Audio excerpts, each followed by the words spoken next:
So today, workshop 6, beta readers, beta listeners. I think for all of us that are putting work out in one format or another, super valuable to get people to give you feedback on your work.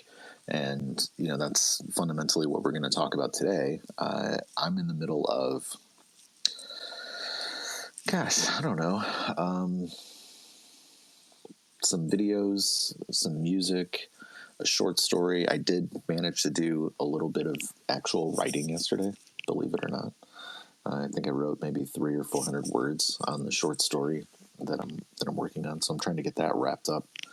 At least the first draft by the end of the year. I think I can do it. I got like 1,000 more words to go, and that's kind of a lot for me. But I think I can make it. We'll see. Also working on music. Heidi's heard some of that. Has been a beta listener while that's been developing, and I think I'm gonna get one more. We lost Heidi. I don't know what happened. She must have been in the wrong. Hold on. Don't request. Take your request back, and then I'll invite you to co-host. There you go. There we go. You can't request at the same time.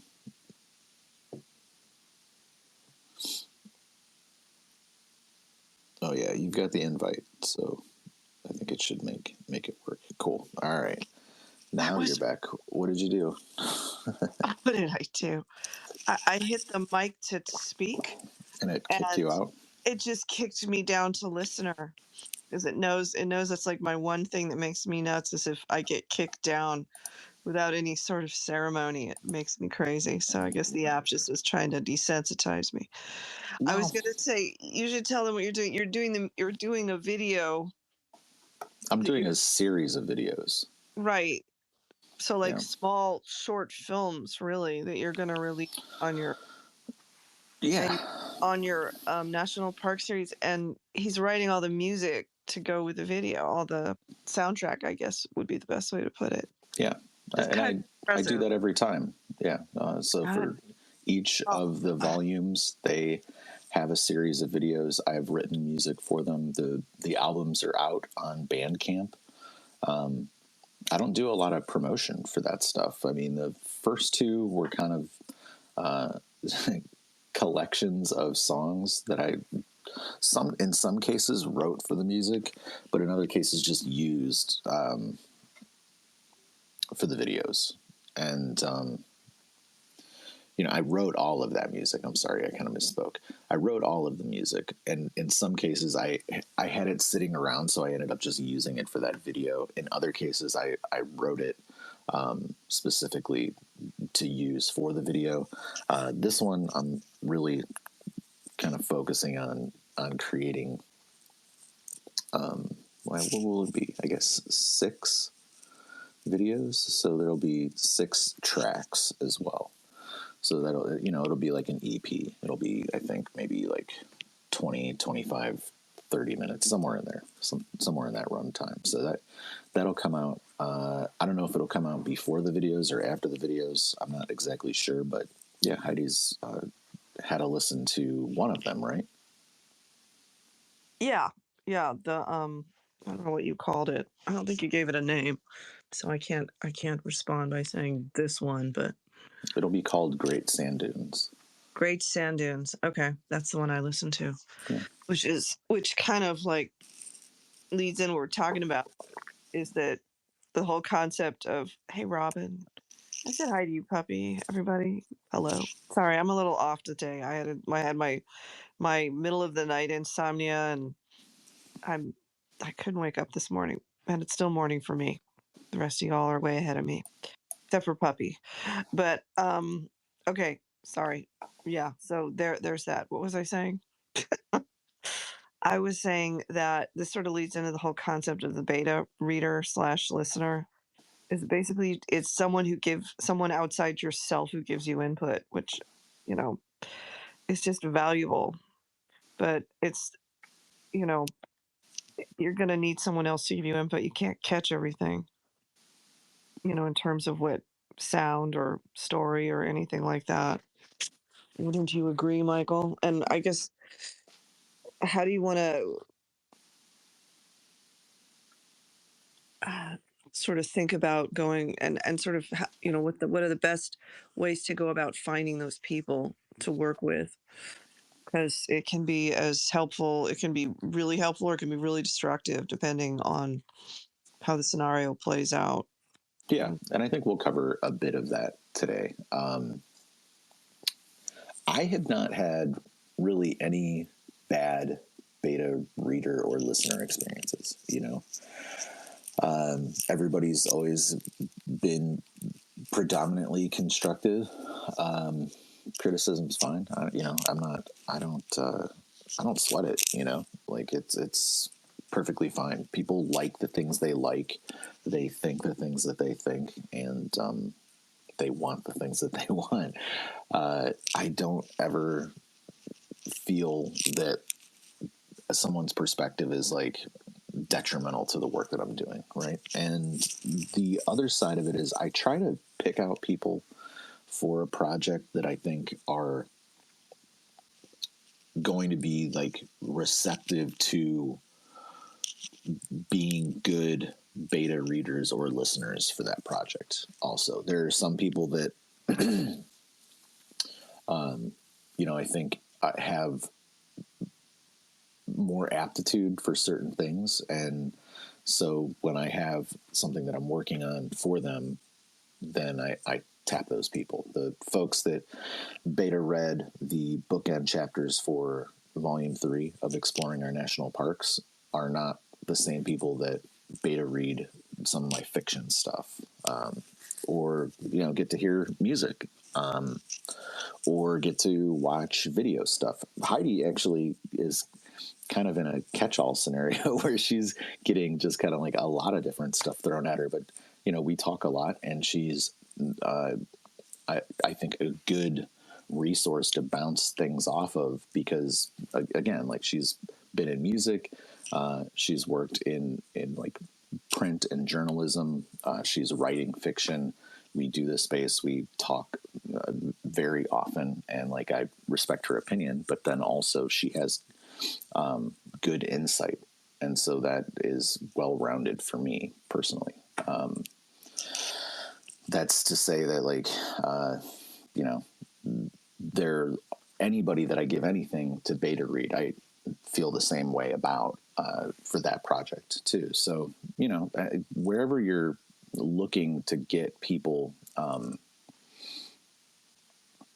to have a preliminary look at your material, keep in mind like what their skill set is, and also what you are needing from them as they are getting into the material. I, none of my stuff is incredibly long, so in terms of the books or the video stuff, so it's not as if you are going to end up having to make a massive time commitment and then also write a long essay on the stuff. That's not to say that, like, that's an unreasonable ask, but that's just the situation that I find myself in at this point. So yeah, I where would do we just want to bounce off of first? I would just say you kind of summed up the most important part, I think, is being discerning about who you work with. I think that's the key to the whole thing. Because I mean, I have had negative experiences with beta readers, and just listening to what you're saying, it's like um, clearly, I think I wasn't being as discerning as I should have been, and I think that was the problem. It's not that they were bad people, or they were stupid, or there was anything wrong with them. It was just a bad, you know, it was kind of a bad fit of what I was asking and what they were asking, because I mean, that's one of the things people will do with beta reading is trade works, which is really ideal because it's cost free. It's just a barter system, right? It's just your time for their time. So that's kind of an ideal way to do it, I think, especially, for those of us starting out, or, just in basically in indie. But even I would say if you're bigger, you've got a lot of success. There's something about bartering that I think you're going to get people more honest in a way. You can pay beta readers. You can pay someone, but once you start paying people to do it, I sometimes wonder, are they going to be as honest, or are they going to just tell you kind of what you want to hear? It's kind of better to be in a group of people who can sort of trade off, who are like what Michael's saying, who have a similar set, where you guys can trade off and be a little more honest with each other. Because, like, if I'm paying somebody money, they're inclined to want me to want to work with them again, right? I mean, and it's not like beta reading is lucrative or anything. So, I mean, you're looking at maybe I looked it up, and it looks like maybe $300 for like a comprehensive beta read on like a 100,000 word manuscript, which is kind of like what I'm dealing with. And so, or my manuscript size. So if I pay someone $300, that's not a lot of money, but at the same time, what am I going to get? Are they going to be as honest with me as I need them to be? That's just my concern on that. Maybe I'm wrong. Maybe you can find some really good people, and you probably can. But it's just something to consider. I mean, you got to kind of look at these things from all sides. So, like, Michael's got this ask where it's like, hey, I've got this 5-minute piece of audio. Can you listen to it? Or he writes much shorter pieces than I do. Can you read like 3 pages or something like that? That's not a big ask for me to. So that's the that's the thing to consider too. Is if you're bartering with someone, it's like for me to say, "Hey, Michael, um, I I listened to your 5-minute audio. How about, can you read my 100,000 word manuscript?" Seems a little unbalanced, right? So these are all things to consider when you're talking about with beta reading. Is there has to be some balance in the situation. So maybe, in a scenario like mine, if I'm just not around anyone writing that big of a piece, maybe I do want to pay someone $300. I mean, it's Here's an additional piece to that too, though. While I might be the wrong person to ask for reading a long novel in a rapid pace, because I'm bad at it. I'm not. I don't sit and like pound through physical books a lot. I do read like novellas in like pretty rapid succession, but what I am good for as a resource is listening, right? So, like, what is a massive ask in terms of editorial might not be a massive ask in terms of audio, right? So, Heidi knows that I'm gonna beta listen to her audio book when that's wrapped up, but also that might be a tough ask for people, because you've got what 47 chapters or something. So I mean, it's going to be it's a decent run. yeah, I'm trying to figure out how long it's. I mean, not all the chapters are of even length. Sure. So, I mean, but I would assume 12 to 14-hour book, which is about standard for an audiobook. It's a good size because if you're going to buy an audiobook, you kind of want to feel like you're getting your money's worth, right? You're getting some time out of it. But then, as you've pointed out, they get this. Well, let's not go off track here, but they get priced on time length. So Yeah. that's another thing. But um, Well, maybe beta readers and beta listeners also get priced on word count and time length as well. I don't know. I don't really look into it too much. I've been lucky across the board that people will have a look at my material or listen to my material. oh, yeah. Here's another thing that I've done. It's just an offshoot. So people, when I was doing my first fictional piece, a couple of years ago, the Relic, right? I had a bunch of beta readers and then beta listeners for that as well. A couple of audio engineers gave a listen to all 8 of the tracks. Not that they're incredibly long. It was 4 short stories, right, that I included on that collection. There were straight narrative reads, and then there were audio drama performances where there were sound effects and music and stuff mixed in, as I do for this stuff. I had those 2 audio engineers listen to everything for me, and then give me their feedback on the material, and then in return for them listening to that stuff, I actually sent them an NFT collectible that I had created for that project. And that wallet had gotten frozen for a long time, so I actually only just got it out to them in the last 3 months. But all the same, that was at least my way of saying hey, thanks. I appreciate the work that you did. And, they had said, we'll take a listen to this either way. And I didn't tell them I was going to do that until after the fact. And then,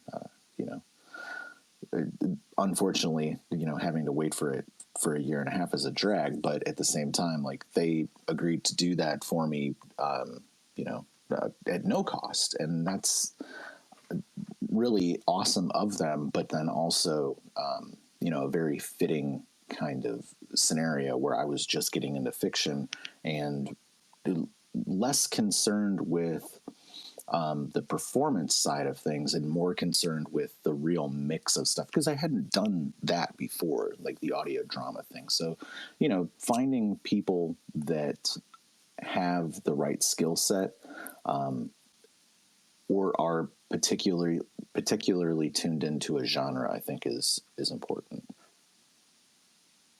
Yeah, I would agree with that. I mean, I think that's why writing groups are kind of helpful. You can trade off of each other. I mean, there's pluses and minuses to other writers reading your work or you reading their work, because you kind of got to think of it both ways. Because I think it's good to kind of support each other, as best we can. I know it's very time consuming what we do, and it's can be very much catch as catch can.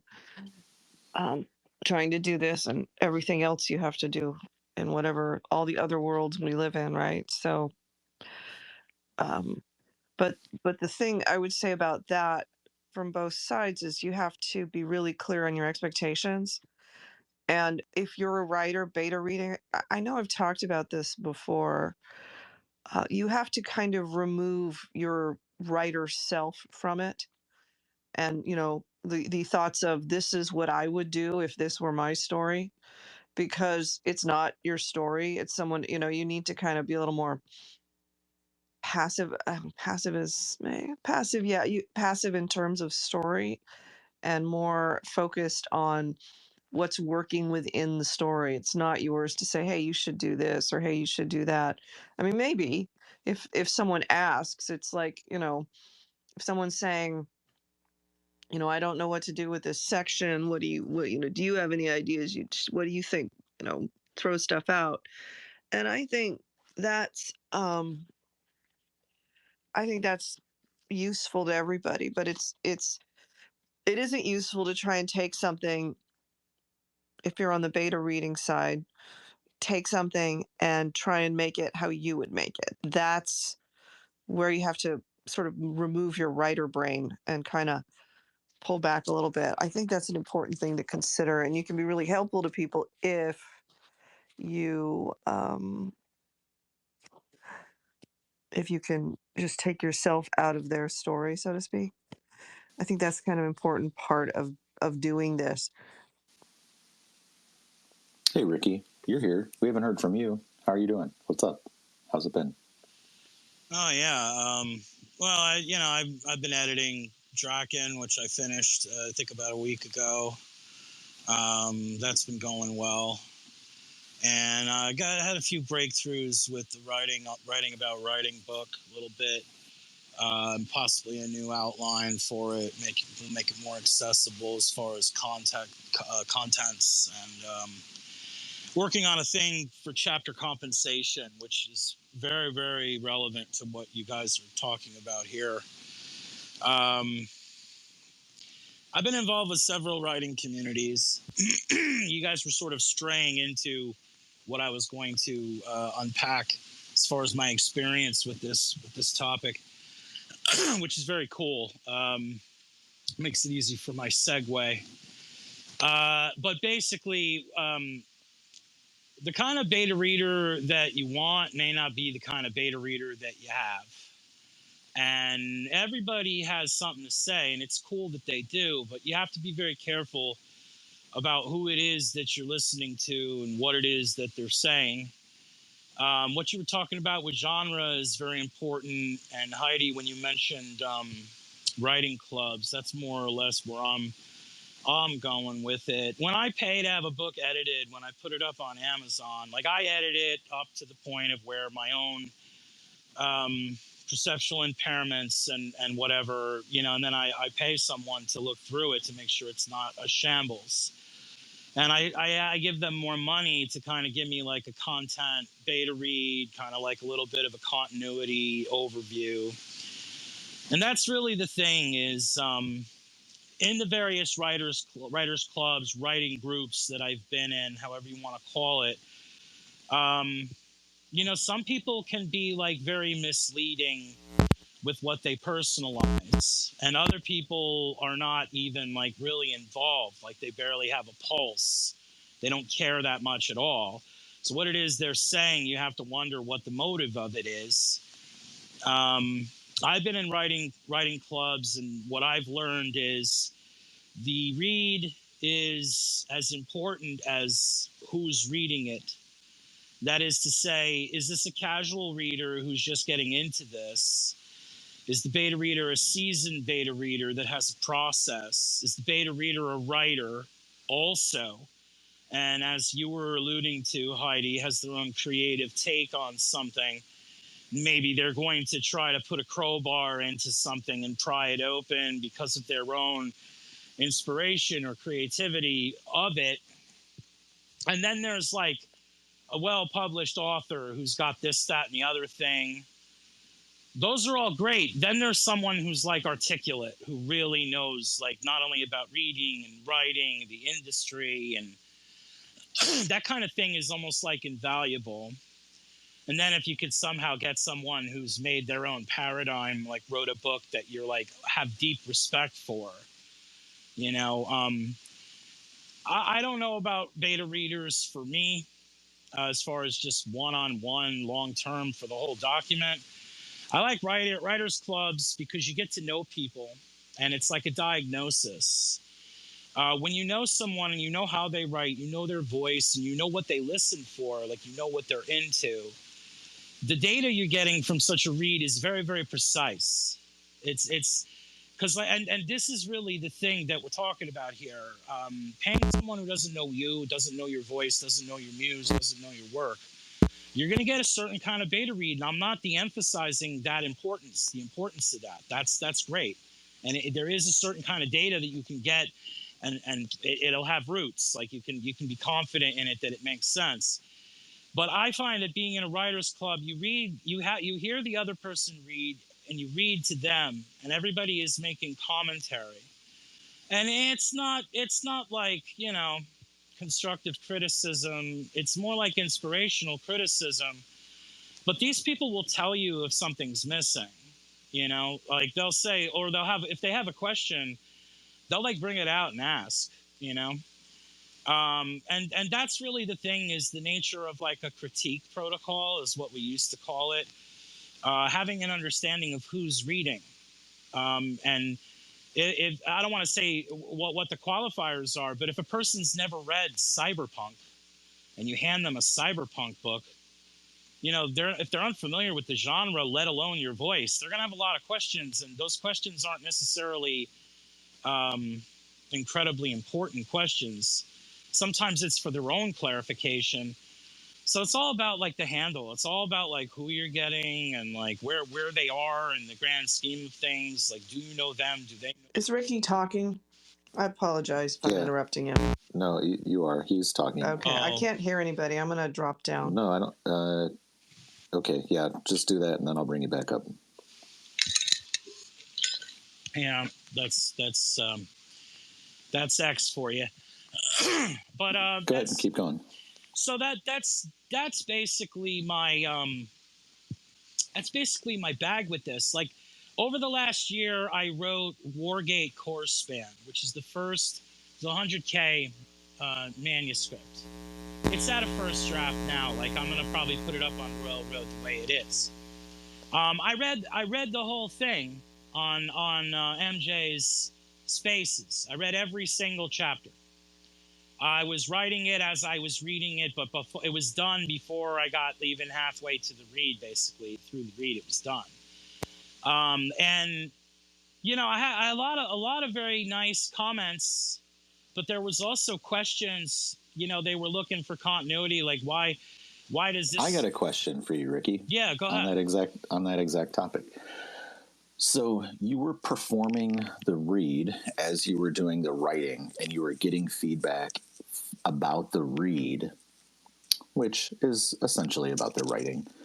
How did that either influence your writing or help you to objectify the story in the writing as you were going through it? Yeah, so it helped in several ways. People's reactions and people's questions, because I was reading as I was actively writing, my muse responded. Like, there was like a real time response. My muse was like, well, maybe we need to see, she asked for this and we're just a big goose over here, we didn't think of that. So that they were asking, is this going to happen? And then the muse was like, yeah, maybe it should. Maybe that's a good idea.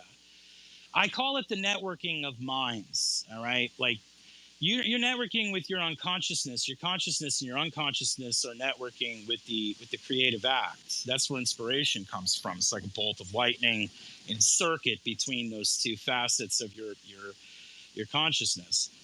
And you can do the same thing with others. Their inspiration will reach out to you. Your inspiration will reach out to them, and you're both consciously having a reaction. A lot of the unconscious stuff is emotional. Like, I'll be like, I'm totally moved by this. I'm totally into this. I'm being drawn in. But there was a certain direction that the plot took because of a question that someone had that I didn't even really realize, because they made it seem as if that it was like appropriate for that direction to be taken. Whereas before, my understanding of the character relationship and the characterization of the individual characters was not like ready for that then. So yeah, and there was another point that I was going to try to make, but I too am having one of those days. Yeah, I mean, what I would say is, when you're reading this stuff, they're definitely going to react to the reading and the theatrical, like the drama, like whatever. If you're doing like I do, like an audio drama, because I got like a million voices. And I also know the feelings of these characters because I wrote it. So it's easy for me to dial into that. But these groups comment about voice also. Like, I have a criteria that I talk about pace, I talk about voice, I talk about the characterization, the world building. Like, I have an analysis that if I'm reading something, I'll go over, and if they want to ask about those points, then I'll amplify. But I give a very straight answer. It's like, well, this seems to have a natural pacing, though I know this person to be a pantser, so they have no outline.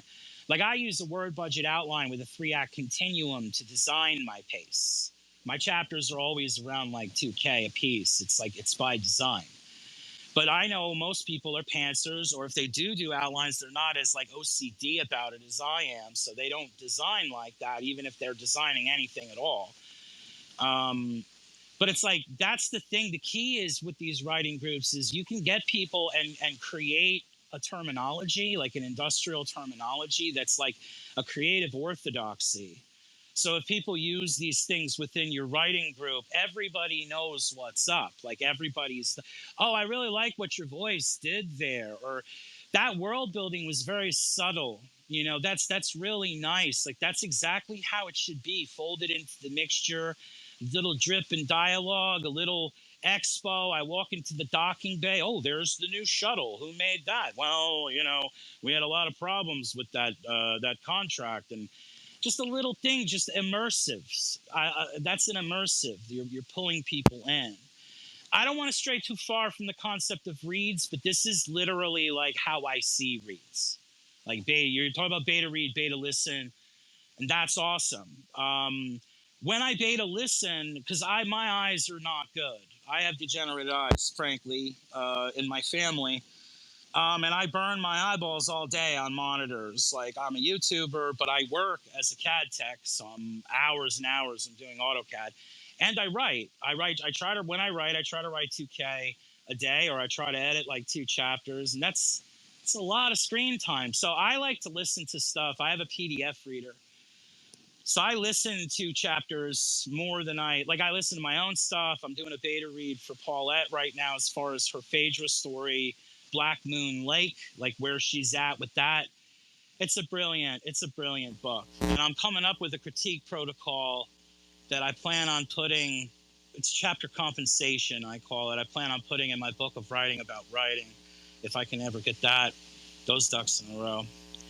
I think that's probably it when it comes to reads. I don't want to just and that is how I see it. Like, I would love to have beta readers, but it's hard sometimes to get an even exchange. Like, sometimes they got shorts and I got a big book, and sometimes it's vice versa. And not everybody's real busy. It's a hustle culture. It's hard to get by today.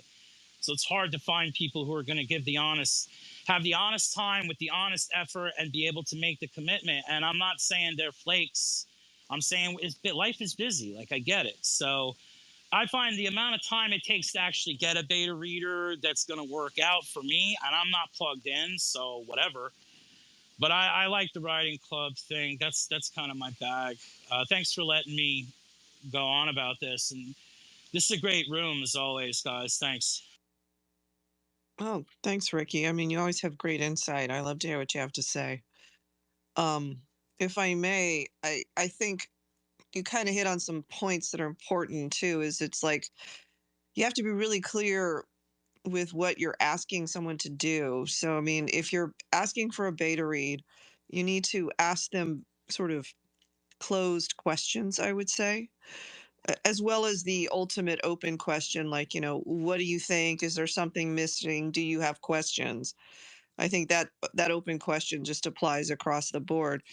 But I think you need to sort of hone in on some specific things you want to know if they're working or not.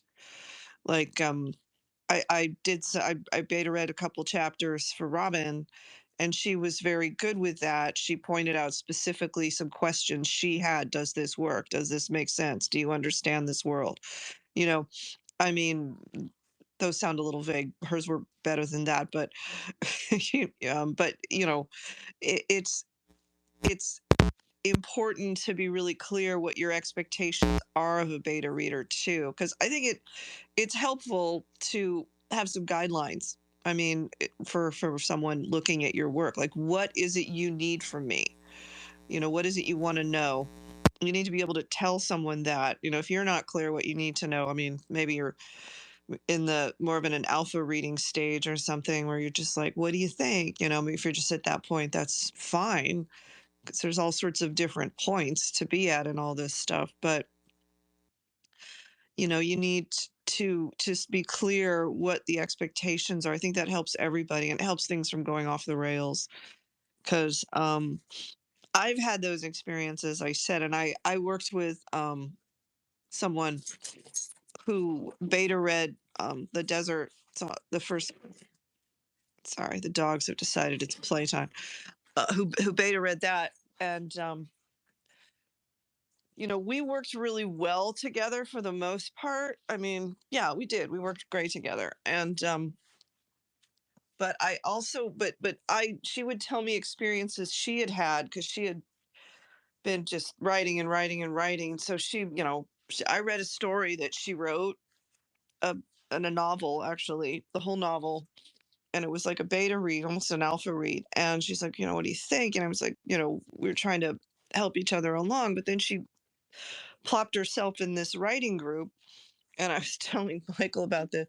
The first thing they did is they're like, "Oh my God, there's dragons in this. We're so over dragons. No more dragons. You can't. This is no good. You have to do something else." And and I was what? That's crazy. I know, right? So this is the thing.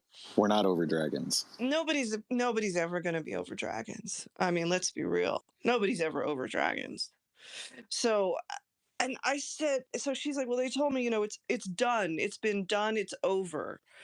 And I'm like, why? And she's like, well, I'm shelving the book. And I'm like, why? I mean, this was kind of a fun story. There was some good pieces in it. And, this speaks to what you're both saying is it's like you've got to have an understanding with people. I mean, it's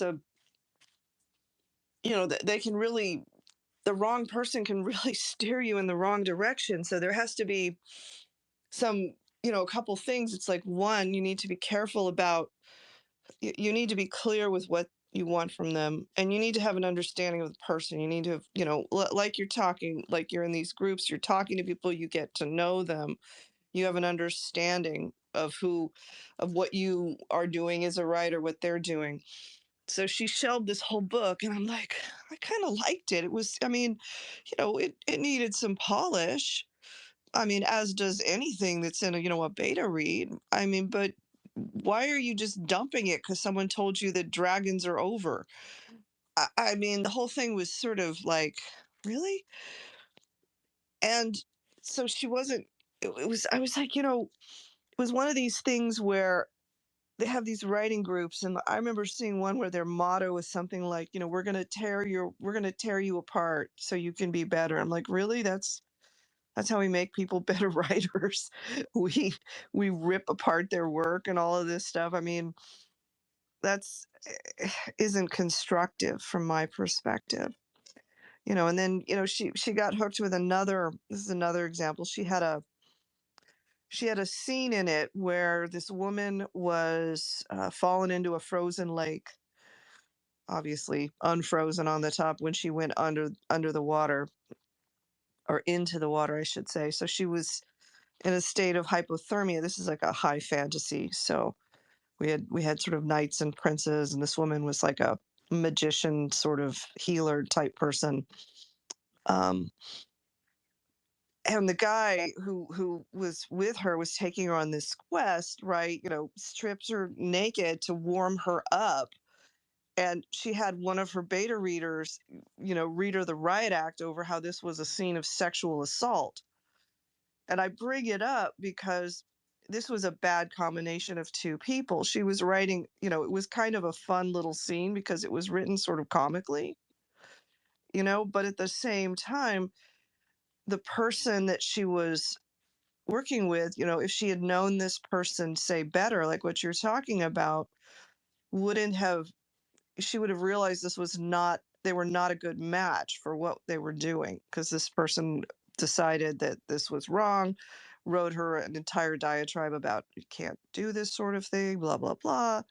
So, I mean, it's a story. You can do kind of all sorts of weird little things in stories. You're exploring ideas and situations. Let's just back off a little bit and consider, how is this working in the story? What's going on here? I mean, these are things that you need to consider. And so that's why it's important. I think the 2 points, it's like, make sure that you're like, you have an understanding between people you work with on some level of what you're doing, and and the other person has a respect for what it is you're trying to do, as opposed to applying their own agenda to it.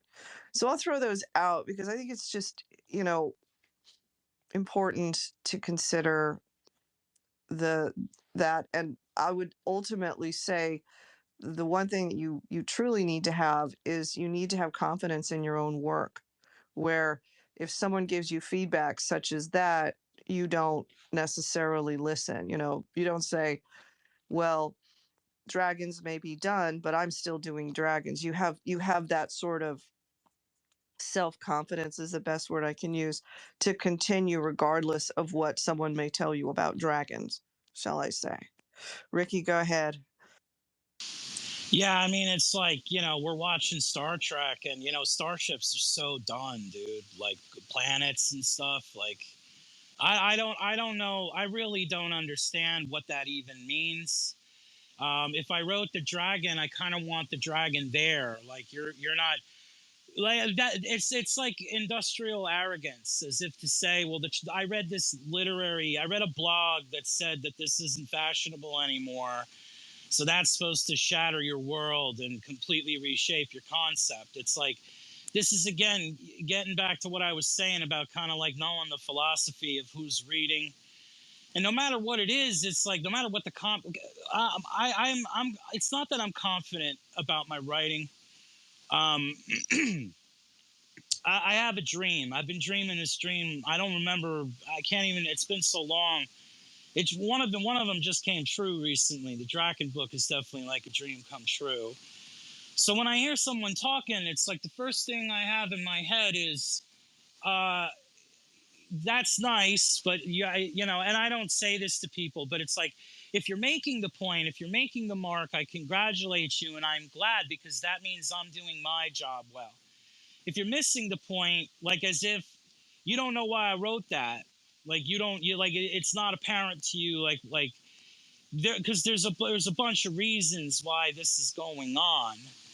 I mean, I've been at it hammer and tongs for a while now, so it's a little bit different for me. If someone's more of a noob coming out, but you can't have this imposter syndrome, and you can't be watery when it comes to your own perceptions of your creativity. You have to defend your muse. He, she, whatever it is, lives in unconsciousness. It's like a basement beneath us all, and they're looking up. And we're so distracted by like survival and hustle and everything else. It's like I don't have enough time to pay attention to her, but I'm trying to get that mission out. Like whatever that muse is telling me, I want that to be the most faithfully represented. And the other thing you mentioned about the assault, it's like, maybe there needed to be a trigger warning when you were doing the beta read, but it's like certain genres have that stuff dripping all over it. So it's also like a genre thing. And some of it's just hysteria culture, where people are on a soapbox and they got to tell, well, this is an assault. It's like, I know it is. There's a reason it's there. And we have to be able to express these things. Like, it doesn't, like, I guess the trigger warning should be sufficient, where it's like, if you can't handle it. And furthermore, I'd love to know what other critiques that person put into the beta read. Did they have anything nice to say, or was the whole thing derailed by that one point? In which case, it's kind of pointless then. Like, why did we even Yeah. bother? You know what I mean? Well, I read the scene. I thought it was humorous. This is the thing. I had a very different take on it. And it was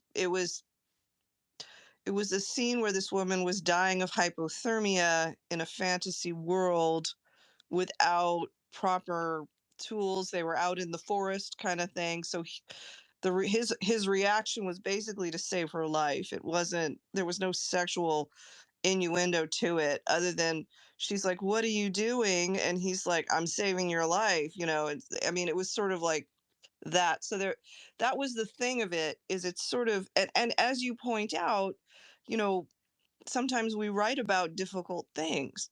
I mean, there has to be jeopardy in a story. So if so I'm not a fan of, I mean, I guess for a beta read, you be clear. It's like, there are some elements in this story that are dark, right? If you don't like that, maybe we should not work together.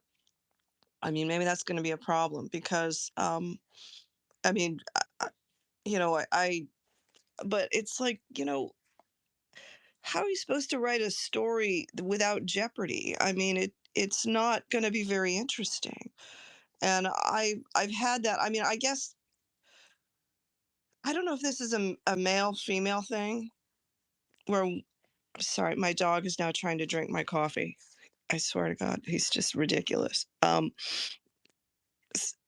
Okay, but it seems to be that, I mean, you guys, jump down my throat, but I've had this problem more with female readers, where they are more easily offended and they're more concerned about things like this. And I mean, I understand it, being female myself, but we're talking about a fantasy. We're talking about a fictional world where, we're exploring ideas, we're exploring scenes. So if we're not allowed to explore them in the way they come about, even if we don't necessarily like what's happening, how are we supposed to go forward? I mean, how are we supposed to write a story? We're supposed to remove all jeopardy. And I've seen that. I saw that happen. I read a bunch of the Outlander books. So, which I don't know if you guys know. I mean, they've had the series on Stars for some years now. Um, so I think it's fairly familiar. Probably not as big as Game of Thrones. Do you guys know it? Does everyone know Outlander at all? You can just raise your hand or. Only passively aware that it exists, Well, but I think I saw the Viking one. I think. Is there a Viking one? I don't even know. I thought so. Maybe I'm mistaken. Netflix does a lot of copycat stuff. Yeah, maybe. Well, here's the thing. I can just describe this. So in the book, there was a scene where this woman this young girl wants to sleep with, our hero. There's a lot of sex in the Outlander books. I'll just throw that out. But if you're not familiar with them, so she wants, she's like this young 20 something. She's being married off to some elderly, I don't know, lord of the manor. And Jamie, who's the lead male, is this, big, hot, sexy alpha male Scottish guy. So she says, come up to my room and da da da. She wants to sleep with him. So he obliges her. And right as she wants him to take her virginity. So before she has to marry this old guy, basically. So he goes up there, and right as they're about to progress into the scene, she screams, no, stop, I don't want to do this. And his response is, too late, lady, this is happening. Now, that's what's written in the book. What they did in the show was they completely changed that scene where he's like, is this okay? Where it's completely, I will not proceed without your permission, blah, blah, all the whole thing. So what's happening there? So we've made that scene in the television show. We've made that scene acceptable. In the book, it's quote unquote not acceptable, but in the book, it's a better scene because it's expressed in a more honest scenario, especially for that time period. But we had to change it. So what are we doing with story, right? So that was a beta read, basically, where they said, we can't do this. We have to change this. Did they make it better? I mean, they applied that sort of thing to it. So this is the thing to consider, right? I mean, how willing are you to stand by what you've written? I mean, even in that scenario, I mean, and that's where I say you have to have some intestinal fortitude, even with your beta readers at some point where you say, and I had to do this too, because my book has a lot of Christian themes in it. But I had beta readers say, you've got stuff in here that's too dark for a Christian audience, so you need to lighten it up. And I'm like, I'm not going to do that. They don't want to read it because they don't like that, but I'm not going to do that. There's jeopardy in life. There's actual horrible jeopardy for making bad decisions. And if you take that out, what are you writing? So and maybe you don't want to write that. That's what I want to write. But at one point it's like, there's that jeopardy. You have to, there's that point at which, like I say, you have to have the intestinal fortitude to stand by what it is, even if you've got a bunch of people telling you this isn't going to work in this scenario. So that's why I publish in indie, because I have that level of control. Just real quick, for folks that are hanging out, if you want to come up, raise your hand. You're more than welcome. This is an open conversation. I'm sure people have experiences, and obviously we want to hear about it. Yeah. Speaking to what Heidi said regarding the Christian genre, I'm in the middle of outlining one of my first Christian books. If you know my stuff, you know that may seem inconsistent because I write very bloody, violent stuff. And I read an article in a Christian periodical that was talking about the nature of the Christian audience as far as what you write. And I don't know what these people read, but when I read the Bible, I happen to notice that it's filled with a lot of violence, basically from cover to cover. So I'm consistently mystified, baffled, bewildered, whatever high caliber word you want to use, when Christians are like, "Oh, that's violent, that's terrible. I can't see reading."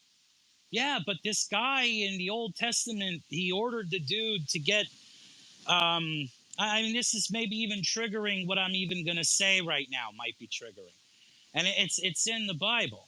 I mean, the Bible's a book. It's very violent. It comes from barbarism and fighting against the barbarism to make civilization. That's basically what the story is. And there's so much brutality. So I'll never, for the life of me, understand why that is with Christians. I'll never get it. Because why? Because I have relatives who read my books and they're believers. No, Ricky, why is it so violent? It's like, have you read your Bible lately? You know what happened with the Philistines? You guys remember that they nailed our Lord to a tree? I mean, the Romans did, Like there's violence. And as Heidi's saying, I can't say more. How do you tell a friggin' story without conflict? Let's all get money together and put it on the table. Can someone explain to me how you have a narrative without conflict in it? And furthermore, would it be anything but rubbish if you did? Say the miracle happened and you were able to tell a story like that. I mean, who wants that? That's not even a human story. So it's like, yeah, I'm hip. I'm with you. Yeah, that's my point exactly. And I think that it's a real disservice to Christianity, I guess, to sit there and act like there's no jeopardy in life. Like you're just going to walk through, you're going to suddenly be saved because you did all the right things. It's like, are you? I mean, it's just there's a level.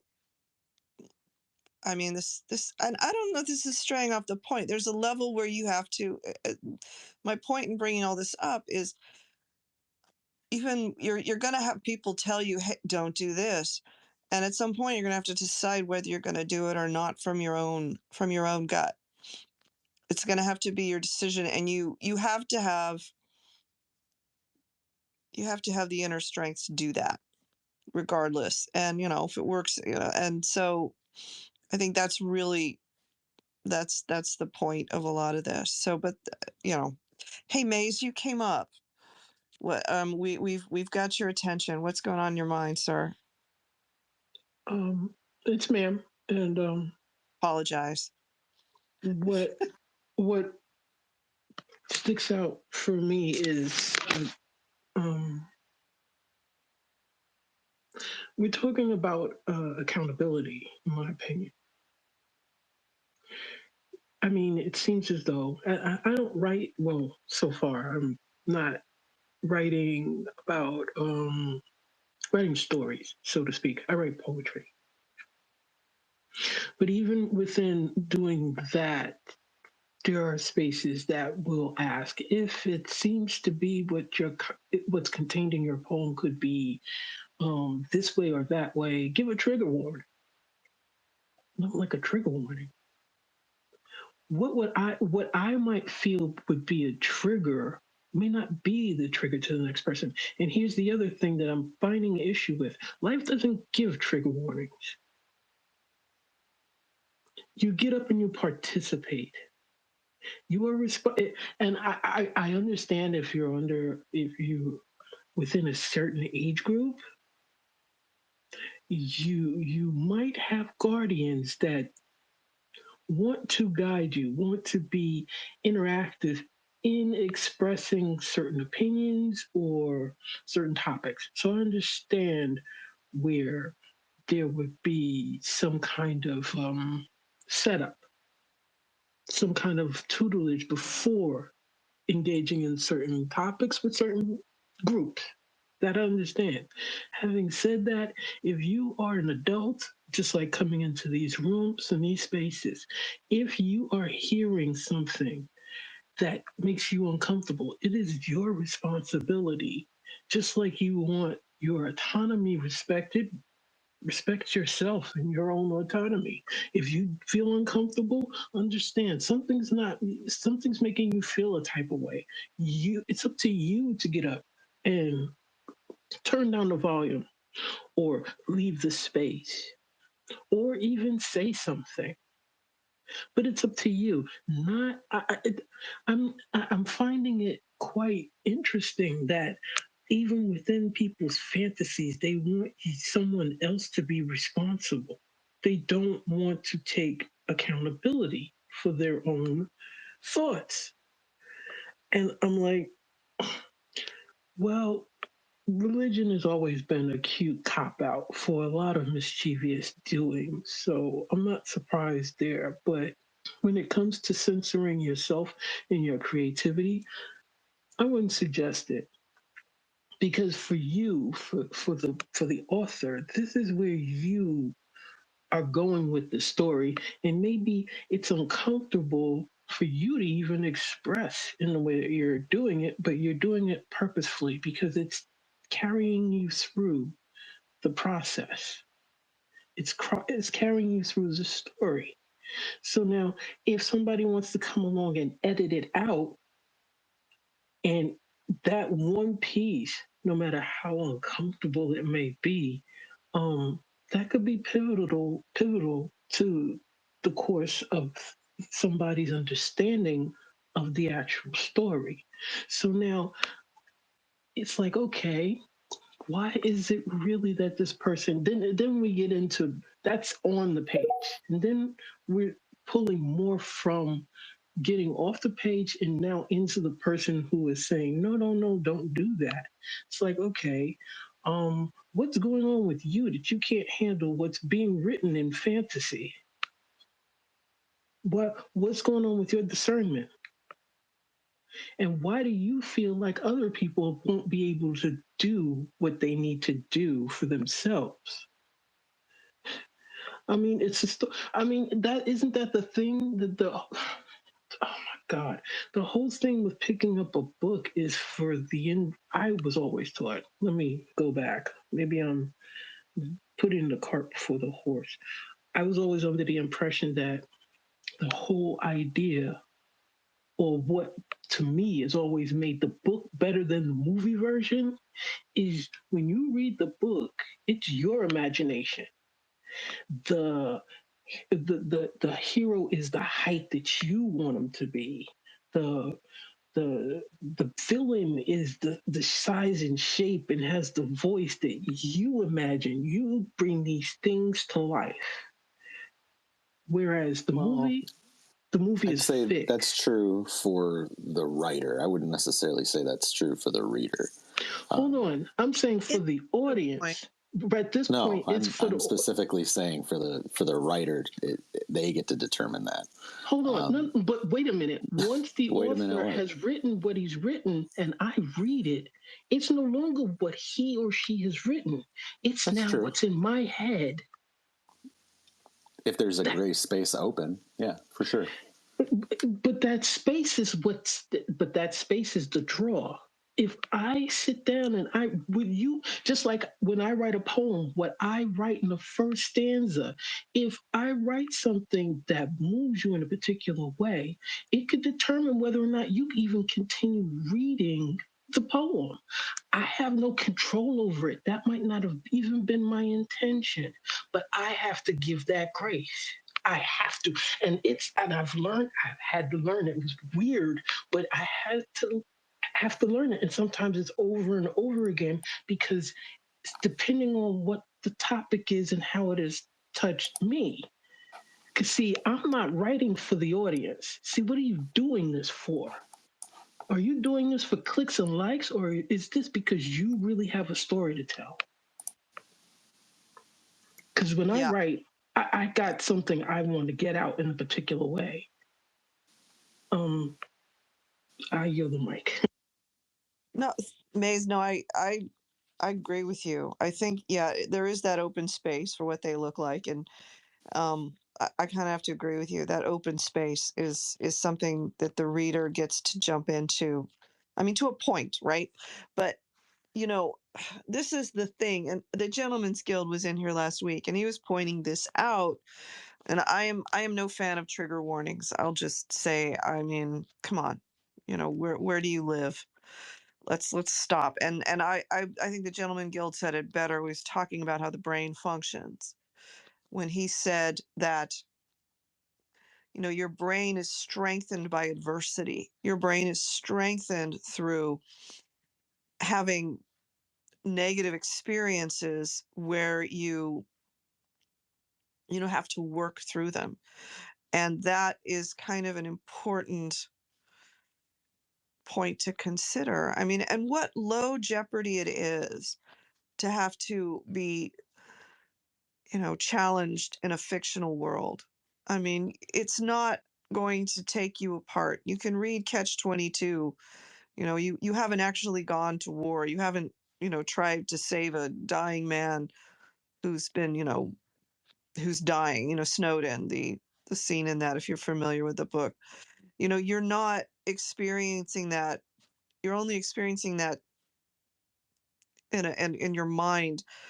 But this is why I think, stories and fiction are so important, because they do help you to start developing ways of strengthening that. And if we take that away from ourselves, even just writing them, even putting our own minds in this jeopardy, what are we doing? I mean, I think you said it better than me, frankly. I mean, and I think, getting back to beta readers and stuff, that's the whole point of this, is we need to be able to explore these ideas and be able to have people around us who are willing to be challenged. Robin just came up, so are you out of the tunnel, Robin? Wow, that was quick. Yeah. I know. Wow. So are you ready for me to speak? Yeah, go for it. Wow, that was so quick. All right. Yeah, again, quietly listening to what everybody has been saying about beta readers. Heidi, as you know,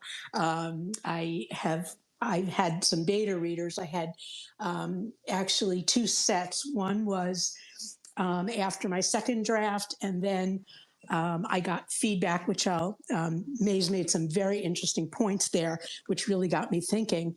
And then I had a second group of beta readers for a very specific purpose. So when I had my beta readers, first of all, they weren't like willy-nilly people that I don't know.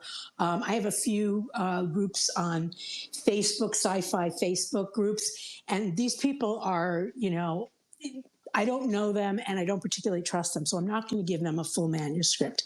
So I, in some way, knew my beta readers, whether it was through networking or whatever. They weren't cold. They weren't people I didn't know. And I had a very, very positive experience. Now, what I asked, Heidi, I asked specific questions. I did not ask about content. I didn't say, do you like the idea that, I'm just going to put it, for example, did you like the idea that they have Olympics in space? Do you like the idea that people on the earth are being killed? I didn't ask that. I asked, what I wanted to know is, do you understand what I wrote when I said X? And out of the six, I think I had six beta readers at first. They not cross the board, but when more than 2 or 3 said, no, Robin, I really didn't understand what you meant by X, it really made me go back and evaluate not the content, but how I was saying it. And that really helped me with my second draft, which turned out to be, I added, which I think is weird. I didn't subtract. I went from 53K to 57K words. And that's where it's at. And then just to be brief, I had another group of beta readers because the first ones, they all said that they didn't understand something very fundamental. So I had to go back and write a first chapter, and it was world building and all that. So Heidi, I asked you, and I asked a couple of other people, what do you think about these first 20 pages? Do you understand, and do you want to read further? You know, I didn't ask you what you thought about the beach or about the killing on the beach. Because, you know, like Maze was saying, that's my content, and I have a lot of confidence in it. And that's the story I want to tell.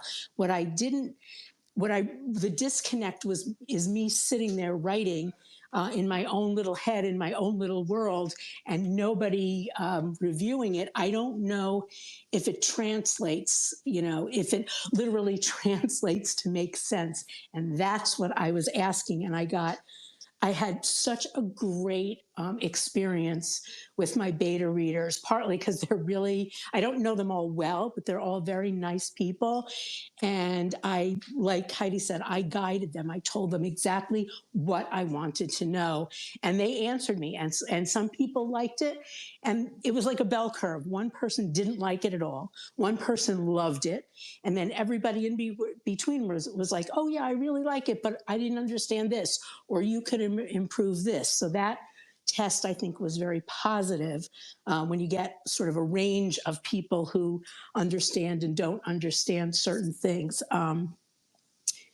So where I'm at now is it actually gave me more confidence. I rewrote again my first part of my book. And now, because of all of the constructive criticism, I know exactly, and it's all nomenclature, it's all word, it's all sort of my terminology for things that happen 100 years in the future. There are certain things that in my head it makes sense, but if 4 out of my 7 readers say, gee, where is this? Or wait, I didn't understand what that means. I seriously went back and thought, oh, okay, I have to change the word for this. I have to change the name for this. And it's really making it like so much stronger now. It's changing it, but it's making it a lot stronger. So I had a very, very positive experience with it. But again, that said, I was very specific about what I want, and I am confident that the story I'm telling is worthwhile. See, that's it right there. And I mean, I think that's a good point to make. I think, especially if you're writing in a fictional world, a fantasy world, sci-fi world, whatever, a world that isn't, you know, the one we specifically live in, there has to be a certain amount of world building. And so I hear the same thing you're saying. So like you said, you went from, what was it, 54, 53 to 57,000? Yeah, 53 to 57 Yeah. plus. So yeah. it was the world building that was missing, right? Is that right? Correct. I had the exact same experience. I'll just tell you. So like for Songless the Desert, the first 3 chapters I tried to put in 1 chapter. And then I got a lot of feedback like, you need to spread this out, because it's a world building thing. And I will say this, if you're writing in that genre, I think we're all afraid of doing an info dump. And yeah. info dumps are bad, but the problem is you have to give people information. You can't just, and so I think that was a thing. And maybe Robin, tell me if you think this was the issue you had too, where you were trying not to do an info dump, but by trying not to do an info dump, you weren't giving enough information to get to immerse people into your world. Yeah, that is true. Actually, in the second draft, before I sent it out to my first set of beta readers, it started with the captain of the spaceship touching down on a tarmac, you know, going out into space, because I thought it'd be really exciting. It's like, I'm here, and she sort of launches out, and then from the feedback I got, it was sort of like, well, what's the backstory here? Why did she go? And I thought it was clear because in my head, I knew why. But that's why I wrote an additional 1,000 pages, no, not pages, words, which for me is a lot in a chapter. My chapters are short. So I had a 1,000 word first chapter. And I think it was Mindrunner was saying, was talking about, I was listening very carefully to this to just sort of dribble it out. And I think I did it right. It's in dialogue and it's sort of, anyway, I won't go there. But really what I wanted to say was, it was the iteration of writing, asking, that made it stronger. And yes, the world building was and is my weakness, and which is sort of ironic because the whole, the whole genre about sci-fi is you have to build a very vivid world. So I tried to do that without using too many adjectives. I just try to put it out there so that the reader will see, oh, this is where we are. And I included a map. Maps are nice. If you can put a map together. Well, I was my second rodeo going through Canva, and I was cursing a lot, and it wasn't easy. But I found the world map, and I put my own. The world is different now, and the continents are just named differently. So once you see that, then you don't have to work to try to figure out, oh, where are we? We're on the Earth, but it's 100 years from now, and the names are different. Yeah, I mean, that makes perfect sense. I know Plane Runner's into maps. I need a map too, to be honest. We like the maps. It's all for maps, right? You like maps, Michael? Big fan. Absolutely. Anywho, what was I gonna say? I mean, I think that's the thing, right? It's like you have to balance that out. And I mean, another thing to consider too is what Robin was saying. If you're getting consistent feedback that this doesn't make sense, I always say, even if it's two people who come back with the I don't understand, then maybe you need to go look at what's happening, because maybe you're not being clear enough. And I've seen that where someone got that feedback. They said, I don't understand what's happening at the beginning here. So they wrote a preface. What is it? The preface, forward. Someone help me. My brain just shut down on the terms. Basically, a preface explaining. Prologue.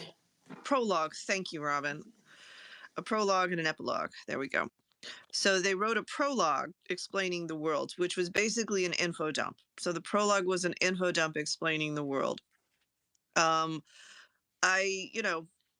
But the thing is, there was information in the story, so it was kind of it was repetitive when you got into it. So I was like, pick one, was my response to it. It's like, and honestly, I think it'd be more interesting if you just dropped me into this world and then explain what was happening, because the story that I had read for this person was, it started out with this big, it was like a sci-fi thing, and it started out with this big dramatic thing happen, like event that would kill people kind of thing.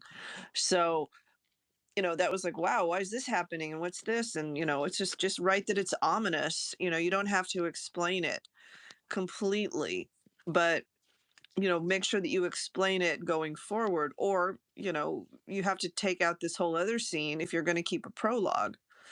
I don't know. I mean, I'm of the mind that prologues aren't necessarily helpful. I mean, I don't know. I guess they can be. It really is going to depend on the scenario, and it depends on sort of where you are with your story. But I felt like it was just repetitive information in this scenario, where she had a prologue and then that sort of thing. I mean, these are all things that your beta readers can tell you, right? I was like, hey, this seems repetitive. I would pick one because you've got the same information coming in two different places. And I'm just like, I already know this. I already know this.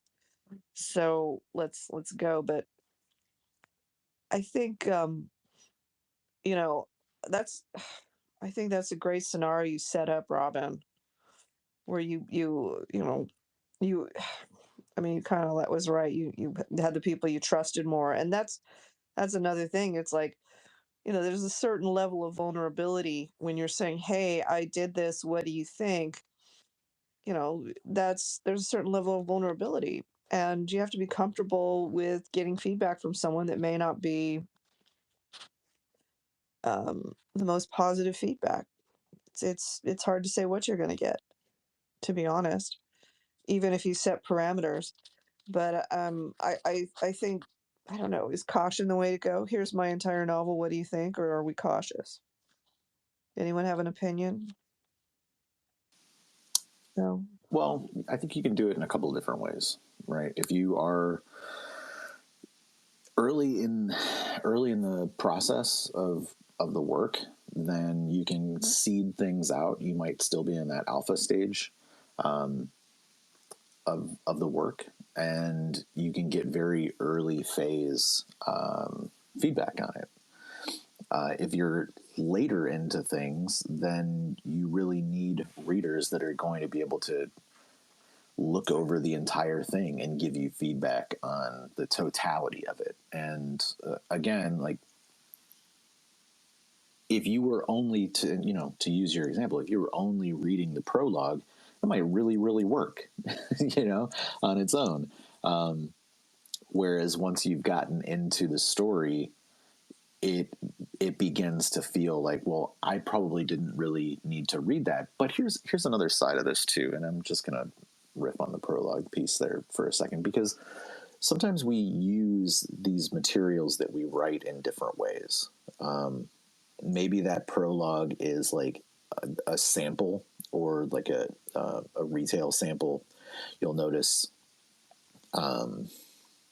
when you load up to KDP, or when you're loading up an audiobook, that they will give readers a sample of that material.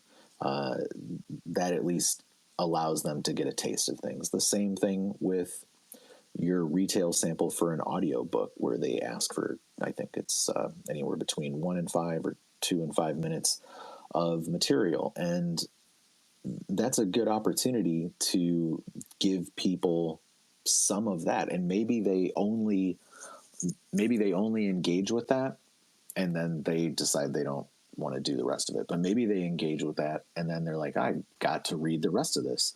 Well, in that way, you didn't necessarily give away the actual story, but you let people dip their toe in and experience some of the world that you're setting up without revealing plot points.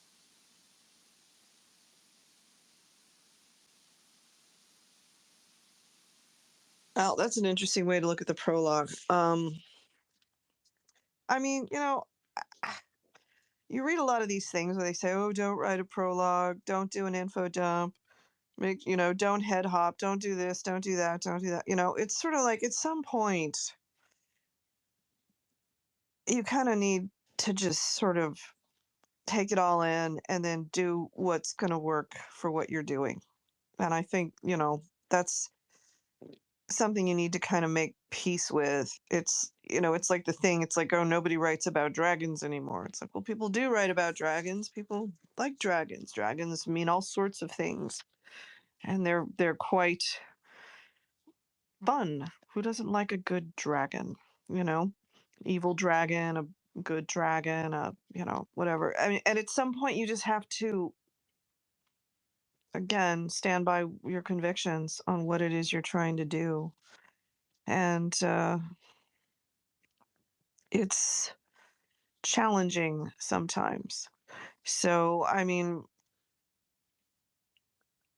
yeah, and I think you have to just assume that the right reader will find it, I guess. Or I mean, this is maybe a marketing thing, but I mean, finding the right reader, all that kind of stuff. But I just think that, there's a point of sort of telling the truth with what you're doing, and if you stray away from that for what everybody else is saying you should do, what are you writing? I mean, what is your goal? Are you trying to write some story, or are you just trying to get everybody's attention? I mean, I don't know. It's a scrambled egg that needs to, how do you unscramble that egg, I suppose. What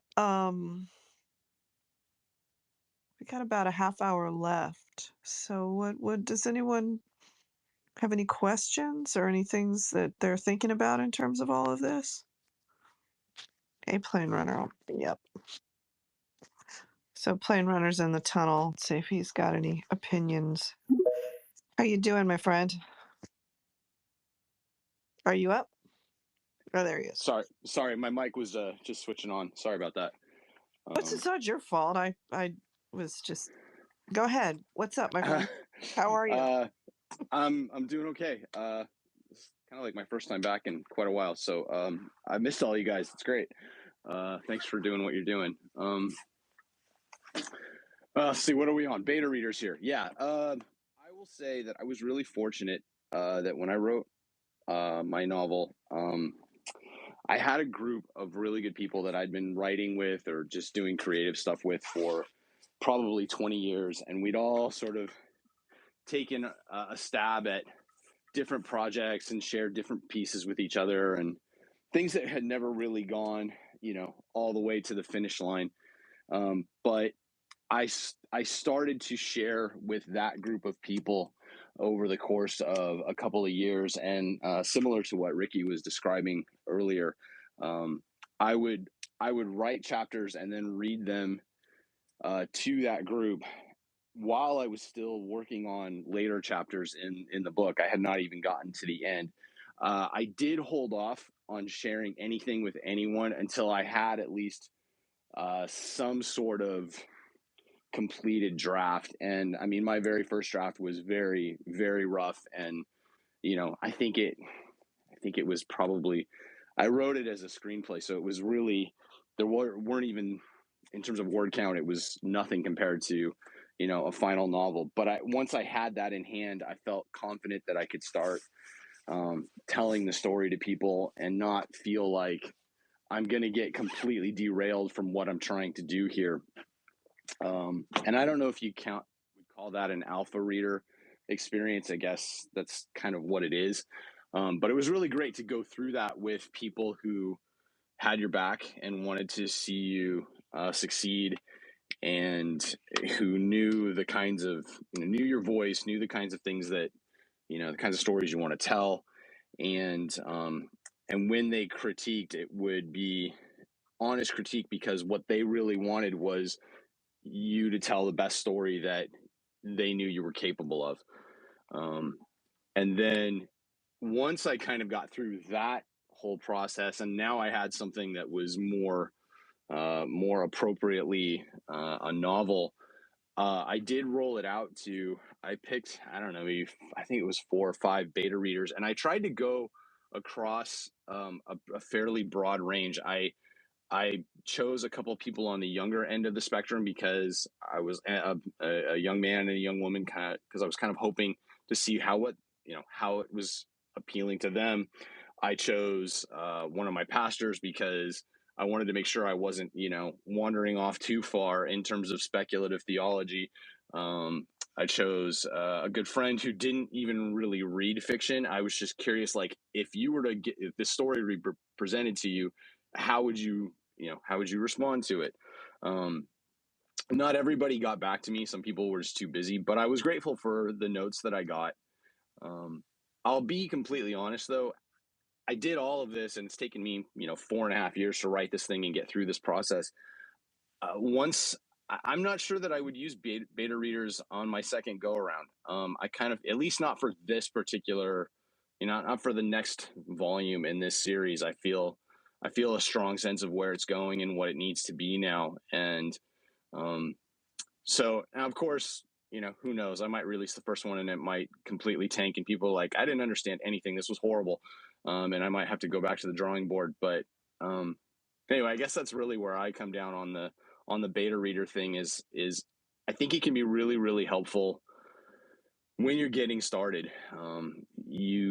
Because you just don't quite know.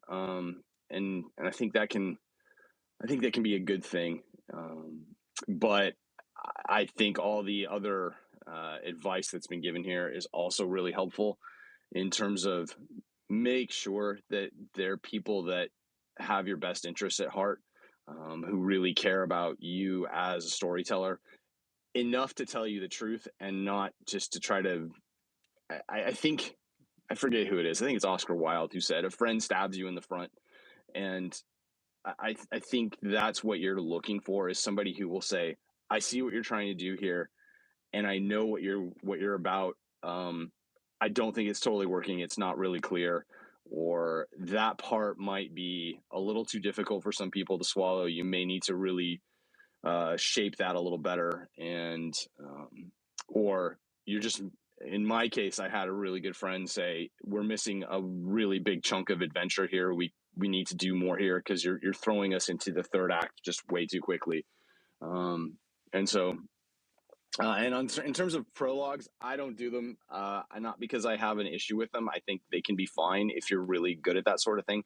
I'm a big fan of kind of the in media res approach where you just drop somebody into a scene and then build it out from there and bring them along, and maybe it's through dialogue moments, maybe it's the other thing they tell you not to do is flashbacks, and I got flashbacks all over the place. So because I like them, and so there you go. And I think that's really what it comes down to is you have to believe in your work, you have to believe in what you're doing, you have to be open to criticism, but you can't let it dictate the story you want to tell. Yeah, I mean, I think that's an interesting point. I'm because I've got book 2 of my Songless Saga written. Well, you think I would know, right? It has been written.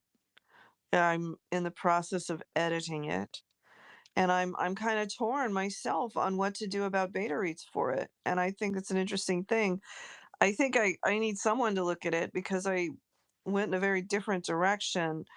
And I think, well, I shouldn't say different direction. I approach it's a different story. God forbid the second book not be a rehash of the first, right?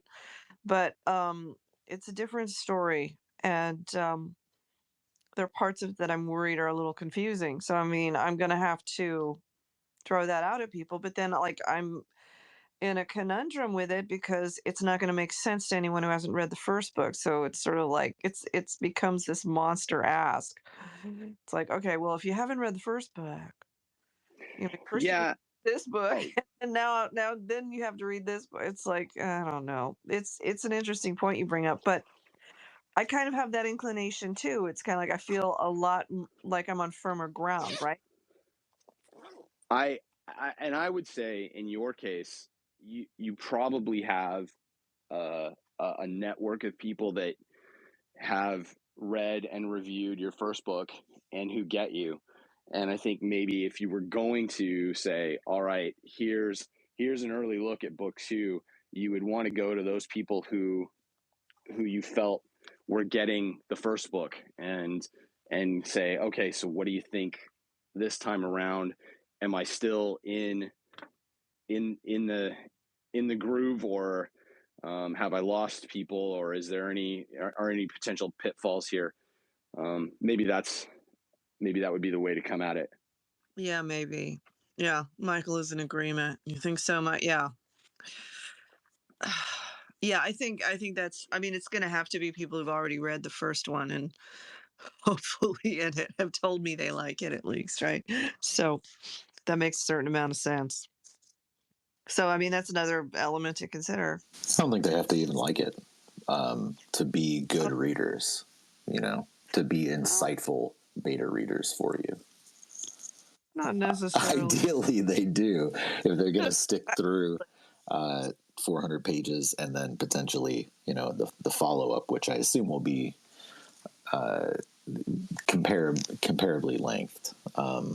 It is. But, right. opposition, what is it?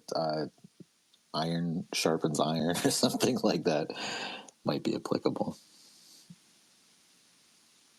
Yeah, I mean, you need that. That's another thing. And I think I like the Oscar Wilde quote, a friend stabs you in the front. That's kind of, you need that. You need someone to tell you if it's not working. And so, I mean, that's an important thing. I will say to Michael's point about opposition or iron sharpening iron. I mean, just in terms of movies, watching you see some creative stuff where people are either a little limited or they're brooked by something that's not doesn't allow them to do everything they want to do, and oftentimes you get the result is something really really spectacular, and then they get their feet under them, and then they have complete control on like the next project, and it's so self-indulgent and because no one at that point has told them, yeah, this just isn't working. So that there is something good to have that X factor kind of pushback, I think. Well, yeah. I mean, I feel that way kind of about, yeah. I mean, you've seen that where they become self-indulgent with the second project because they're given too much. They're given enough rope to hang themselves. I mean, that's a good point. You do have to kind of maintain boundaries to a certain extent. And it's the tight shoe scenario. If you're wearing a pair of tight shoes that don't quite fit, sometimes you're going to be forced to be more creative to deal with it, to distract yourself, to focus more on what you're doing, and to keep within boundaries. Yeah, there has to be certain boundaries. It's hard though. It's hard to consider that. And I think to a certain extent, you can look at sort of someone beta reading something as a boundary to a certain extent that you may need. You need that feedback to kind of keep yourself on the track. So, Michael, have we covered everything? Where are we Geez, I at? don't know. I was posting up some articles. There's, as we do here, I try to share out 3 articles while we're hanging out. So they're in the comments, or they're in the nest, or they're in the group chat for the folks that are in there. If you are interested in joining, reach out to me or Heidi. We can put you in there. And, obviously you'll get kind of the inside track on the scheduling here and the conversation, a little bit of network, people you might be able to bounce your next piece off of, some alpha readers, some beta readers potentially, along the way. I think that there's some good stuff in the most recent article I found, or posted rather, in regards to how to find beta readers. That one might be useful if you're just getting started and rolling with it. Obviously, reach out to the folks or the other writers and get their feedback if you think it's appropriate, as we were talking about before. But sometimes you really want some outside perspective, and maybe there's, again, some community that's available to you that you have not tapped yet. And there's probably some ideas inside of that article for you to take advantage of. As far as the outline and stuff that we had set up, I think in general we've touched on most stuff, but that doesn't mean that people have said everything they think about it. So, for the folks hanging out, again, this is an open conversation. You're welcome to come up and talk. We are going to be off next week as well for the holiday. So we'll be back in 2 weeks after that. So, this is your chance to get your ideas out, or look forward to the next session, which will be kind of a year in review, a little bit of a roundup, talking shop and the rest of that. we always use these workshops also as kind of a check-in about the progress of our work. So the most recent project that I put out is volume 3 of Exploring Our National Parks. The audiobook is out. It is up on Audible and a bunch of other platforms as well.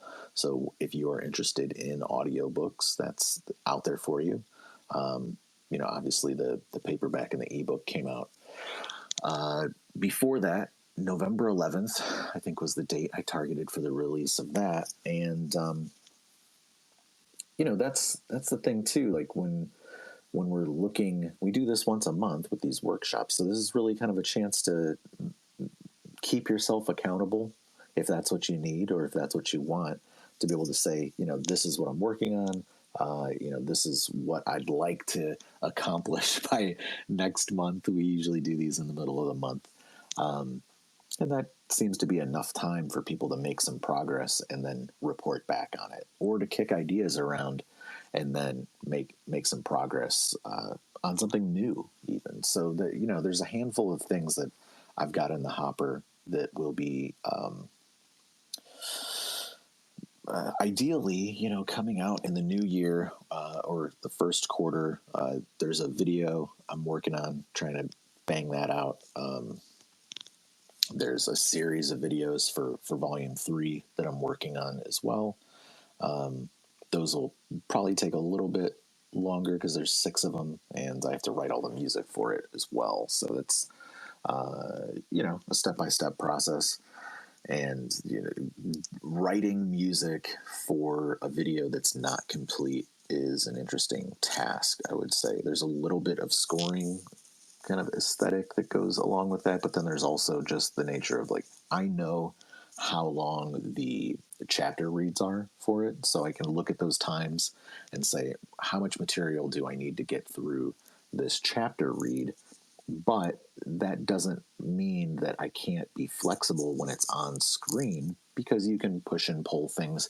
If you want to hold on a little clip of video or a picture, you're allowed to do that, and then bring the voiceover back in.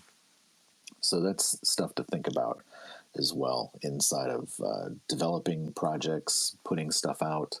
I did, like I mentioned at the beginning, I did a little bit of writing, on the short story that I'll put out probably in the spring next year. I'm not trying to rush. I'm trying to pace myself.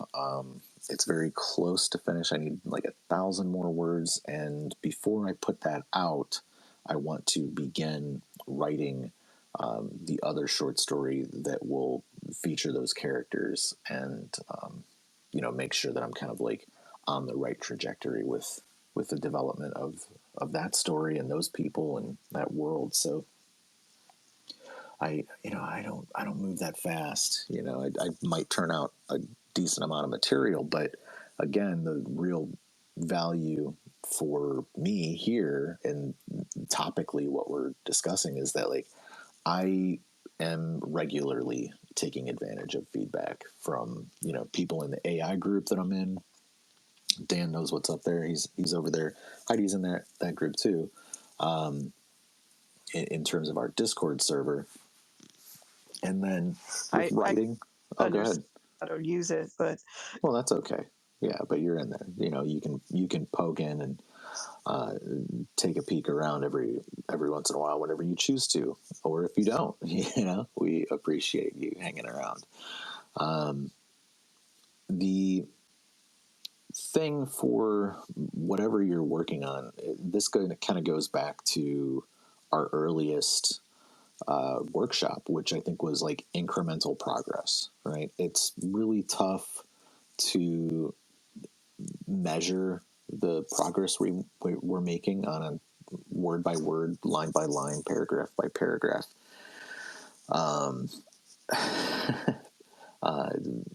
Look at things, but before long, so long as you take a little bit of time here and there to chip away at it, you do start to build up the work and, ideally get it out into the world for people to take advantage of or participate in.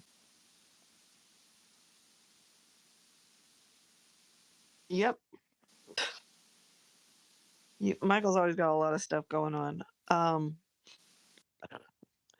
terms of my accountability, I had a bit of a drawback with the audiobook. I've had to sort of change course on that. So it is still in progress. I'll just say that much. But yeah, it's going to be hard to make progress over the next week or so because it's Christmas and it's New Year's and my kid's home. So I'm not going to hold myself too accountable for the next couple of weeks, even though my so I don't know what to tell you guys. Anybody else want to put themselves up for I'm going to do this cuz I've got a couple of things. I've got the second novel and then sort of a short that I'm sort of working on. But What's everything got derailed. I've been derailed, I'll be honest right now. I've been derailed recently, so it is what it is. what is your target for completion or release on the short story? I'm curious about that. I'm still trying to decide if it's a short story or a novelette or a novella. I don't have a target release right now because, like I said, I've been completely derailed. I'll just own it. Um, and I got a little derailed creatively, just dealing with some of the stuff I was working on that was just not working. So I'm refocusing that. But it's Christmas, and I'm going to be doing a lot of cooking. So it's food wise, not creative wise. So it's a little hard to kind of get stuff going right now, to be perfectly honest. I'm not even going to throw out a date for that right now. I need to just get everything back in balance so that I can kind of get focused on that. And I haven't been. So yeah, I'm kind of in a pit. Thank you very much. Need to crawl back out. So there's the truth of it. It's that time of year. It is. It is. So hopefully, January I will be able to have a fresh start, shall we say. What's up, Plane Runner? I'm sorry, I've been away. What is this short story, and is it connected to the world in your novel, or is it something totally new?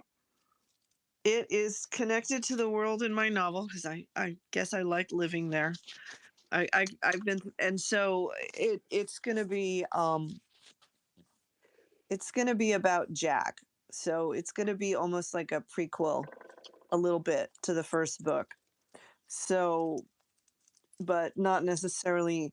I mean, it's one of the it's one of those things where it's like, is The Magician's Nephew a prequel, or should you read it after The Lion, the Witch, and the Wardrobe? Not to compare myself to C.S. Lewis, but It's not a prequel. It's it's not because part of the right. chronology, the total chronology. Yeah, I would say it's an ancillary piece, but it happens before the desert. How's that sound?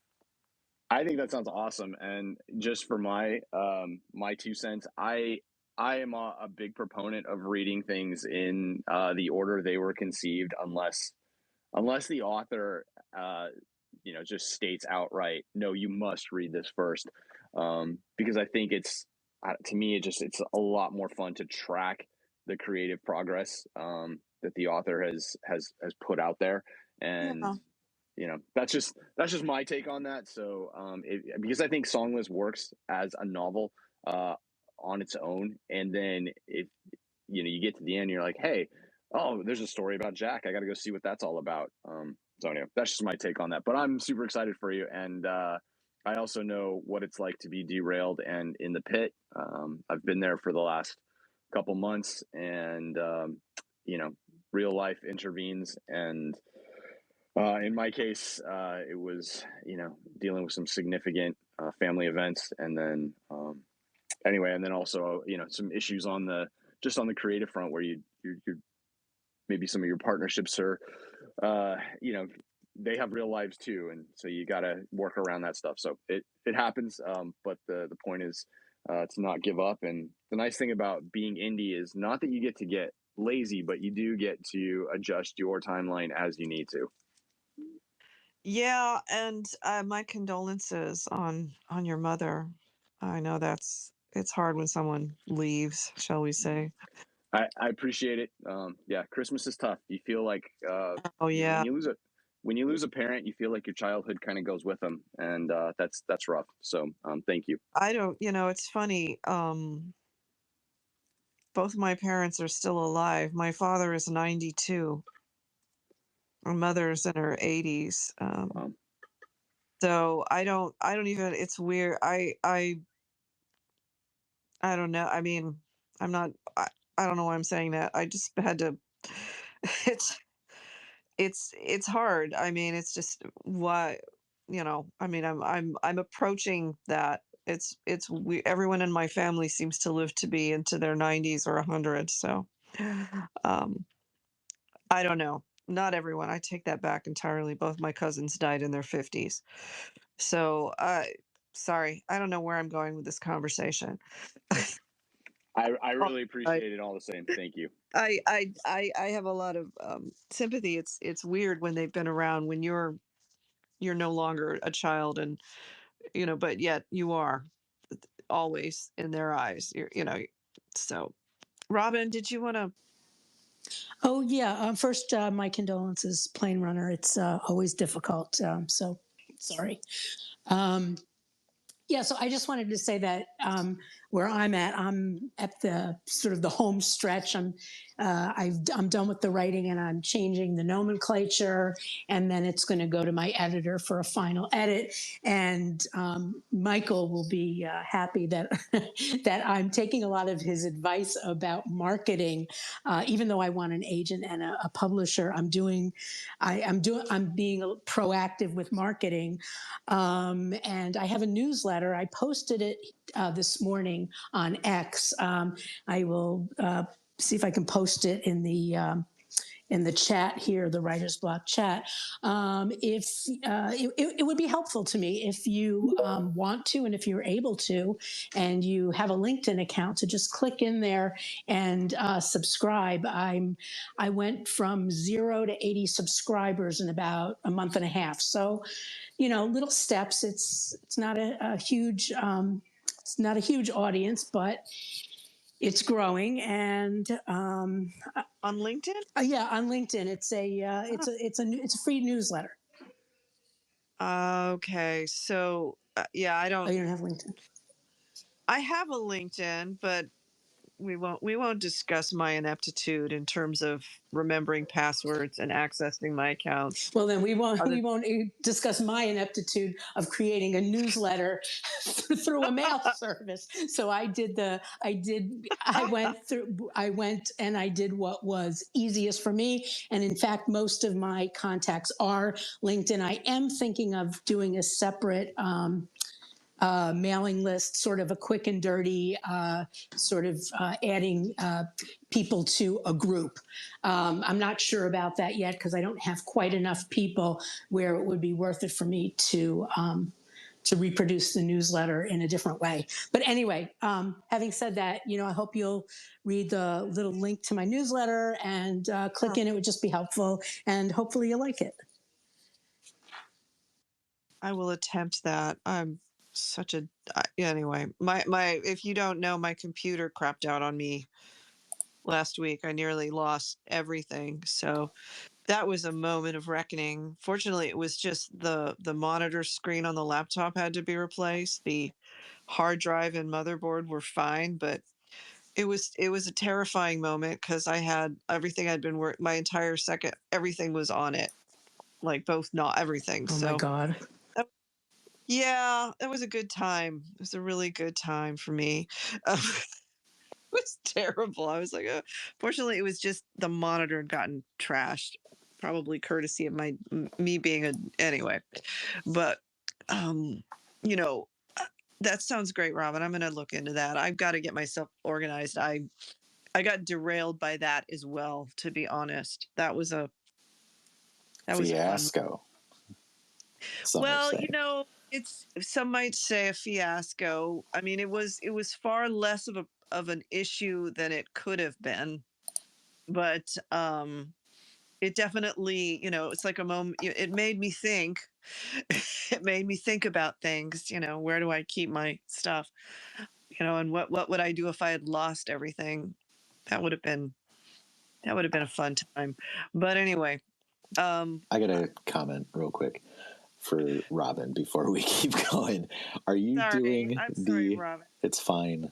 Are you doing the email thing only on LinkedIn, or are you kind of adding that into Substack as well? Because I know you're on there. That's a whole nother discussion, and I won't take up too much time with my Substack quandary. I have not yet created an account where I'm going to post on Substack yet. So no, the newsletter is not there. Gotcha. Simple answer is right now it is just on LinkedIn, and I have links on my Medium account to LinkedIn, and I have links on my Facebook account to LinkedIn. I want to sort of drive everything there if possible, knowing that not everybody's on LinkedIn. So that's the sort of the downfall. Yeah, why have you chosen LinkedIn? Because it was easy for me to do it. It was so easy for me to create a newsletter. I tried, it wasn't MailChimp, it was MailerLite, and I had such a problem trying to connect MailerLite with my website, which sucks anyway. I don't really want anybody to look at my website, that I said, let me just start easy, quick. Let me just do a twice a month newsletter on LinkedIn, get my subscribers there. And for now, it's working. All right. Can you download your email list from there? I think I can, but I'm a real spreadsheet person. I have a spreadsheet of everybody who is subscribed and their email address if they give it, so that if something happens with LinkedIn, I have a subscriber list. Gotcha. Yeah. Just blown away that you're using the #1 dating service on the internet. The #1 dating service. I'm blown away that I'm using it too, but it's the best I can do. That's fine. Yeah. That would you can't find jobs, only dates. Yeah. So I also do the same thing. I use Substack for it. I find it to be really kind of the ideal for that, where you're not necessarily cross-pollinating stuff. I'm sure there's writers and creatives. I know there are writers and creatives all over LinkedIn.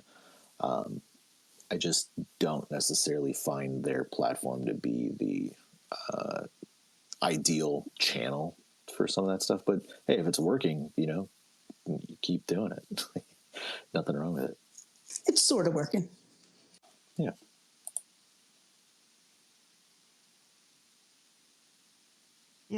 That might, I don't know, you guys are in here. JF Weehawken, I say you came up for speaker. Is there something you wanted to share?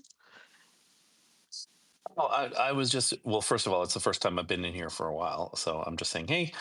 But also, I put in the chat below. I put it, since people were plugging their stuff and talking about what they've been up to. I put in a link to Mount Timeless Review, which is a magazine that is put out by Ricky, is one of the editors of Ricky Mount and Timeless. Tom, we love them. Yeah, Ricky earlier. and Tom. Mm-hmm. Yeah. One of my short stories is featured in their October issue, so I just wanted to put that out there. And I've got a few recent things that I've posted on Medium. But this has been a heck of a year, so that's about the extent of my output for this year, is these 3 stories. But I'm trying to crawl through the wreckage and get back up in the saddle. I feel you on that. Yeah, I mean, what was I going to say? Yeah, welcome back. I mean, yeah, it's been a heck of a year. I won't debate that. And I would say too, yeah, absolutely, everyone, feel free to promote your work in this space or in the chat for this space. Anywhere, please do. We definitely want to support each other. So, if you've got releases, if you've got anything you want to share, like, please, anything, this is the place to do it. I want to encourage that. I think Michael does too. We want to support each other. Go on, Plane. I was just going to say, even though I was in the pit, I did get a short story written and posted at the end of, I think it was the end of last month. It was right before Thanksgiving. So since we've entered that phase, if you go to my profile, there's a link to my Substack. It's also the first part of the story is pinned right there on my timeline, and then you can go to my Substack and read the rest. But it's just a little short story for the season if you're interested, and I just wanted to throw that out there. I read it. It's great. You guys should take a read. It's definitely worth your time. Thanks, And Heidi. oh yeah, absolutely. And that said, I don't know, what do you guys think? I would love to do a space talking about writers doing newsletters, because Robin, you're doing that. And I think that would be really an interesting thing to discuss, because I always sort of veer away from it just out of time, just the amount of time I have to do what I want to do. I feel like I'm be pulling myself off of the projects that are more meaningful to me. But if you guys, I don't know. I mean, is there some merit in it? I mean, of course there's merit in it if you can balance everything. But it'd be kind of interesting to talk about what would be relevant to put in newsletters as writers. Like Robin, what are you doing? I mean, would this be a good space to do you guys think?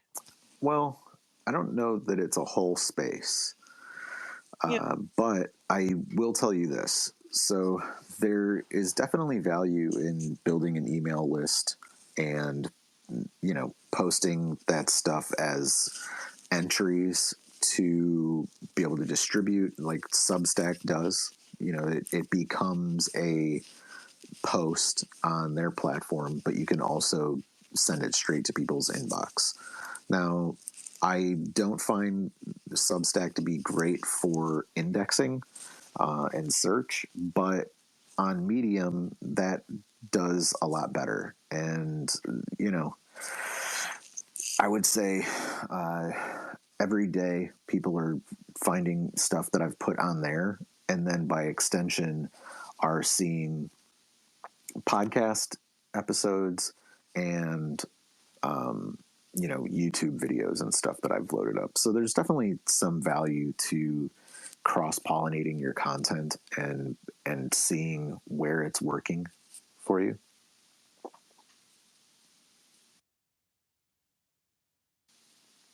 That said, we're kind of up against the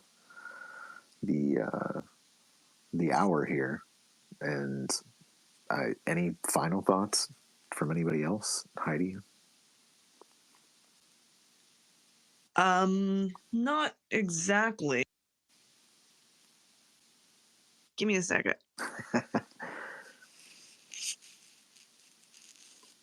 Well, all the same, we've got the group chat, so I mean, we're perfectly capable of talking in there as well.